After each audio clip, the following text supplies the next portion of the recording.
posible revés a una iniciativa o a esta iniciativa tan importante del presidente de la República? Con uno, la maestra Alejandra Cullen, analista política, tendrá su opinión y respuesta. Alejandra, bienvenida, ¿cómo te va? Muy buenas noches. Pepe, qué gusto saludarte. Mira, sorprendida siempre con la capacidad de respuesta que tiene Morena, no solo en este caso Consejería Jurídica, sino lo que vimos en el Senado. O sea, un senador como César Cravioto que le gusta legislar a golpes o que simplemente deciden hacer las cosas pues, vía albazos con todo tipo de violaciones a los procesos legislativos, que venga a darle clases de jurisprudencia a la Suprema Corte, es casi de risa. Y es más bien, en realidad más que de risa, es preocupante, Pepe, porque pareciera una especie de afrenta, una especie de amenaza por parte, digamos, de todo el entorno de la 4T a la Suprema Corte de Justicia. Es importante estar claros que lo que la Suprema Corte, lo que Pérez Dayan hizo no tiene nada de irregular, es decir, de manera regular los ministros publican sus proyectos antes de que estos sean presentados en pleno o en sala.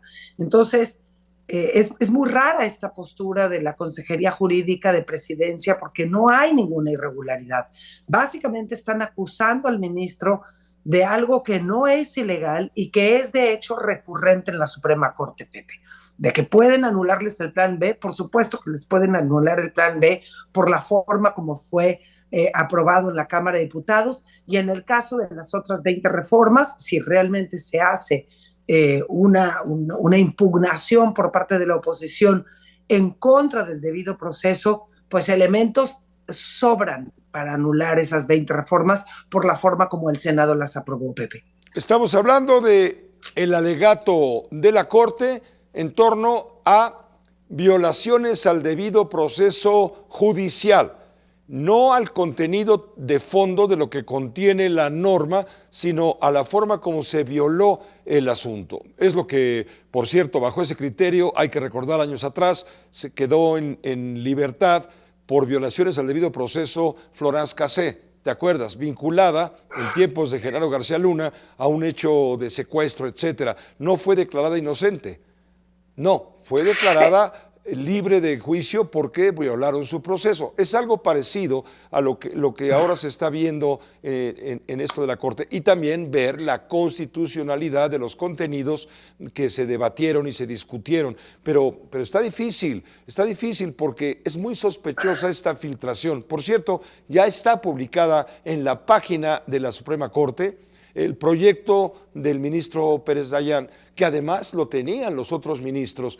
¿Quién de los 11 lo filtró? Es pregunta. Supongo que Pérez Dayan no lo hizo.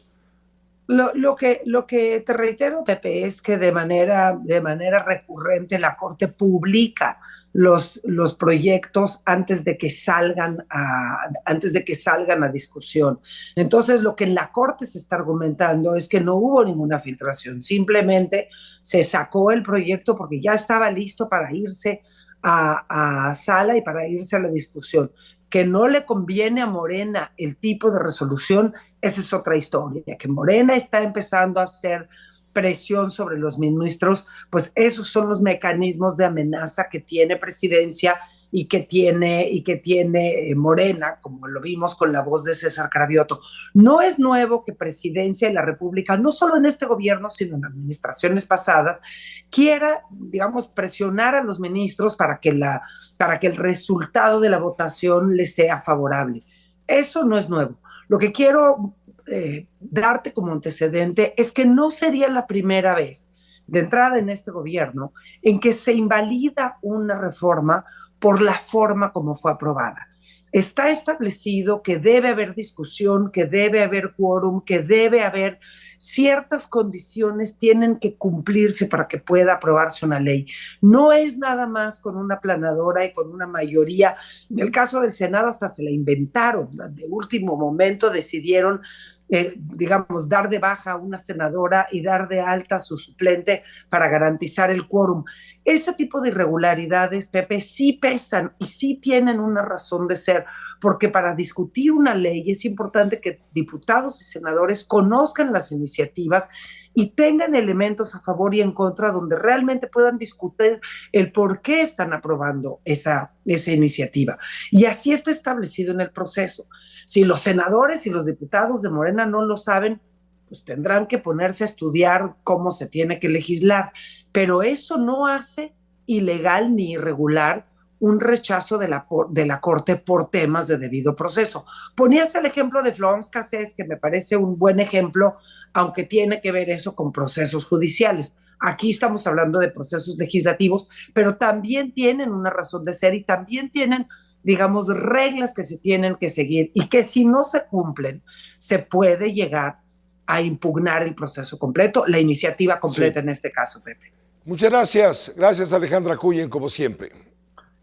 Yo creo que vamos a tener que estar muy cuidadosos con lo que decida la Corte y entender que aquí no hay violaciones, Pepe. La Corte está haciendo su trabajo y lo que está haciendo Morena es tratar de levantar ánimos y enojos en contra de esta institución que es el pilar, digamos, el único contrapeso que queda hoy a presidencia, dado que el Congreso no existe.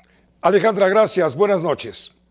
Un abrazo, Pepe. Igualmente, gracias, la maestra Alejandra Cuyen. Esta fue una producción de Grupo Fórmula. Encuentra más contenido como este en radioformula.mx.